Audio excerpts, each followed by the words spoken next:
So yeah, to move on to the next one, Marauders #2. Yeah. Very Pirates of the Caribbean-ish. Very much a Pirates of the Caribbean book. Exactly, it's exactly what it is. I kind of dig it though because of that. I'm really enjoying. It's a very different direction for Kate or Catherine Pryde. Anything but Kitty Pryde. Yeah. And obviously you can tell like what happened in. I almost said Task Force X then, but it's not. X Force. X-Force. Yeah. The whole like killing Charles thing very much.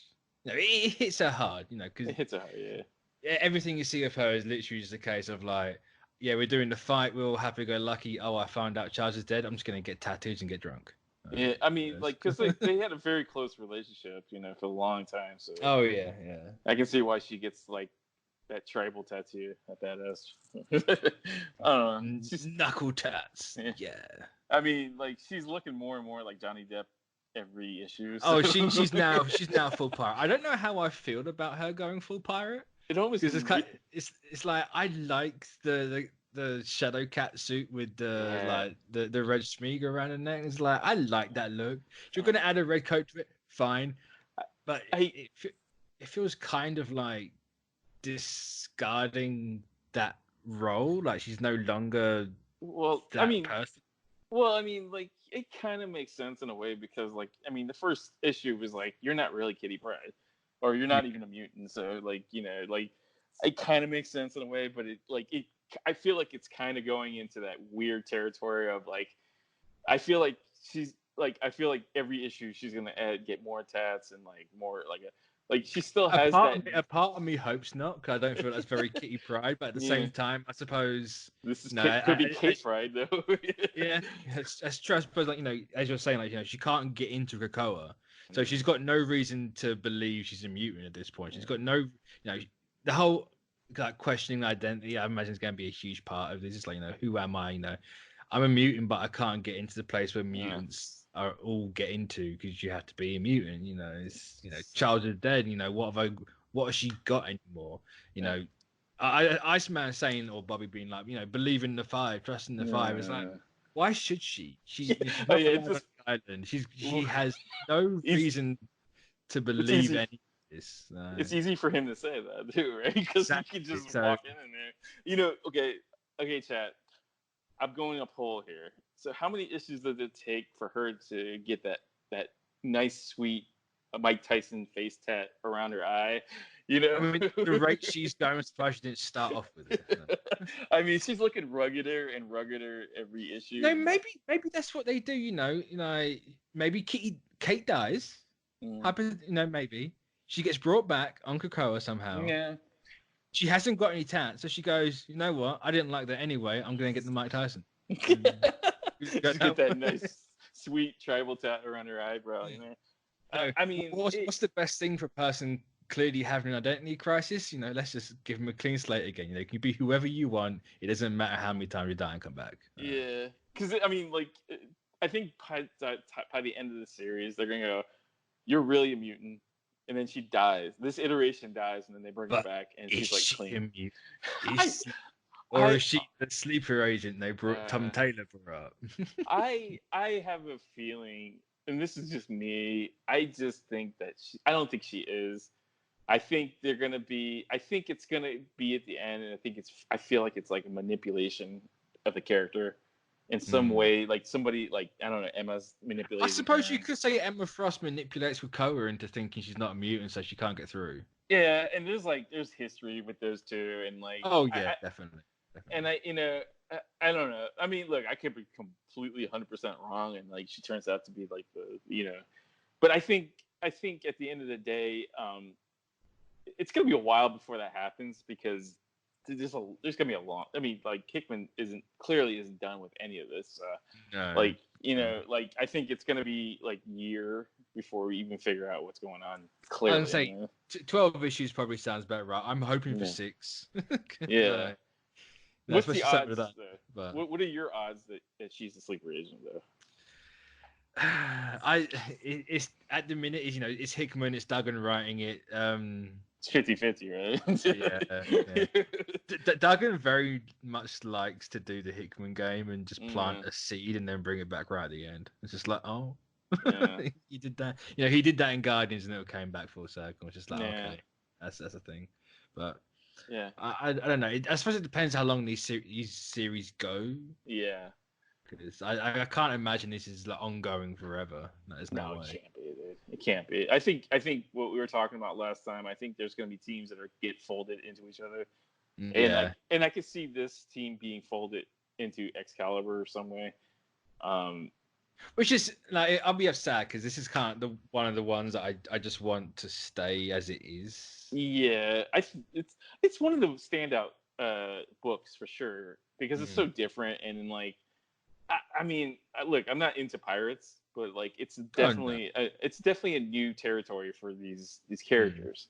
Like if it was, like, you know, if the writing wasn't as good as it is, it would definitely be a case of like, you know what, I could probably like leave this entire concept alone. Like I'm not really feeling it, but because you know, I love what Duggan does, and this is like Duggan on top, so it's very much like I'm feeling it. I want to stay.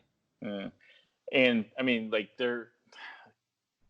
it's interesting that they're kind of crossing over Excalibur and these two titles. See, I read Excalibur first, and I saw that, and I'm like, I should have started with Marauders. Yeah, I was gonna say the same thing. I was like, clearly Excalibur's set for Marauders, but it's definitely. And even then, like reading Marauders, I'm like, I'm missing something here. That's probably my only negative against this book, this issue particularly. I wasn't sure if I just wasn't remembering the end of the first issue or if I've missed something somewhere. But I was like, I don't remember them fighting Batroc at all. Yeah. And again, I feel like Bishop isn't a part of this team, is he? I mean, he's only just joined in this, hasn't he? Yeah. Like, literally, his first appearance was in this issue, and he's like, "No, I've already got a tattoo." It's like, it's fair enough. I never really liked that character all that much, man. Like it just. No, I'm not a Bishop fan. No. It seemed to me like a Cable clone, in some way. A little bit. Just like palette swap. It's like literally, yeah. I mean, like future version of future character comes back with big guns. Big laser gun, yeah. I mean, it was really redundant when they like kind of introduced that character. It was just like, okay, we got a black Cable now. Cool. Yeah. Speaking of redundant, Sebastian Shaw, because he has a seat on the council. He is the I can't remember is it the Black King he was? Because obviously they had that little like family royal hierarchy tree thing. Yeah. And you obviously had Emma Frost, you had Shaw, and you had Kitty Pryde, who's now the Red Queen. But Shaw wanted the Red Throne, despite the fact that he's already got one. I suppose it's just kind of Shaw wanting more power and more status. Yeah, that's how I looked at it. I was like, he's greedy. I suppose I imagine Emma and Kate at the minute are kind of just there to keep him in check and be like a bit manipulative. But do you think, and I don't know, maybe it feels like, I don't know, do you think Emma's like kind of knows what's going on? Emma's up to something. Yeah. Like Emma's always up to something. She's pulling strings, she's doing stuff. She's always doing something, yeah. Sorry. Well, what I want, because obviously we first see Emma and it starts off with her talking like the psychic link with the cuckoos. Yeah. And I might have read it wrong, but the impression I got was she was asking them, or at least one of them, to take the Red Throne. Yeah, like they're her agents basically, right? Yeah, because obviously they're the same person. Yeah. They're literally little mini Emmas that's got a hive mind going on, and obviously if you had that, that's probably easier to do what she wants to do.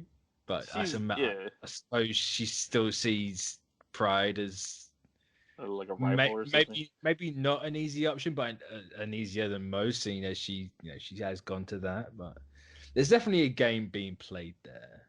Yeah, I she's always been that character there, right? Like she's always been kind of manipulative and like I don't know. She's definitely up to something. Yeah, it's just kind of like, what are you doing this time? Yeah. What's the game plan here? I can't quite And tell. we're probably not going to know until. Oh no, till we're the not gonna know very end. for ages now. Like, it's definitely something, but she looks fantastic. Is one thing. Yeah. Like that new care. suit they're giving her is like, I Yeah. like that. I like Yeah, that. I like that way better than the Marvel Now version, and like the weird X, like what's the the Quigley version of that character is just like, I don't even know how gravity works, man. But this thing I should mean, I not be don't saying. think like Emma Frost does what Emma Frost wants, and like if I she mean, wants to defy gravity, she will defy gravity. and this is the same character that basically walked around in white panties for like years. Yeah, I've never liked Emma Frost suits. It's like you could do so much more with that. Instead, they've always opted for this generic, like, sexy. stung in a corset. It's just like, I, no. I It doesn't. like the. It never felt like it suited Emma. Like what she's Yeah. wearing now feels like, yes, that's Emma Frost. But Yeah, I definitely like the black, and I don't know. She's manipulative. I hate. That's you it. love No to more. hate. Yes. But yeah, Pirate Kitty Pryde. Well, Kate. Sorry, my apologies. Marauders of the Caribbean. That would have been a good title for it, actually. I mean, makes sense. One funny thing with this, actually, just just clocked, when they get the boat and they're in London. This is purely a me thing.